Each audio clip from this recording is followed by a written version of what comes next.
जाँदैछु। अनि बाटो चाहिँ कुनै ठाउँमा मात्रै बिग्रेको छ, नत्र पुरै पिच छ माउलो जाने बाटो चाहिँ। अनि हाम्रो माउलो चाहिँ यति राम्रो छ। मेरो माउलो जाने बाटो हजुरहरूलाई कस्तो लाग्छ मेरो माउलो?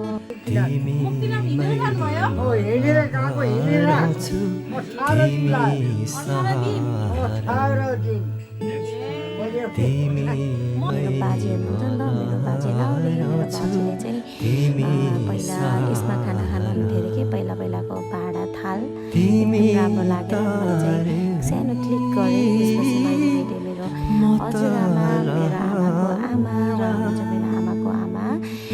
उहाँ चाहिँ यति धेरै खुसी हुनुहुन्छ मेरो आमाको आमा हामी जाँदा चाहिँ। अनि त्यसपछि उहाँ हुनुहुन्छ मेरो कान्छी आमा, आमाको कान्छी आमा। आमाहरू मिलेर कति बस्नुहुन्छ, यति माया गर्नुहुन्छ मेरो हजुरआमाले चाहिँ।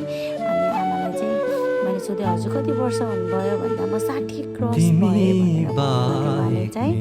अनि मलाई एकदम खुसी पनि लाग्छ, उहाँहरूले आफै काम गर्नुहुन्छ।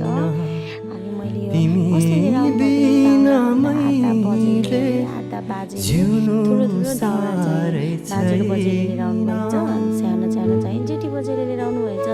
म लिचीतिर खान लागेँ, लिची चाहिँ फलेको थियो, चराहरू खाइसकेको थियो। अनि त्यही भएर मैले खाना थालेँ, चाखे एकदम मिठो थियो।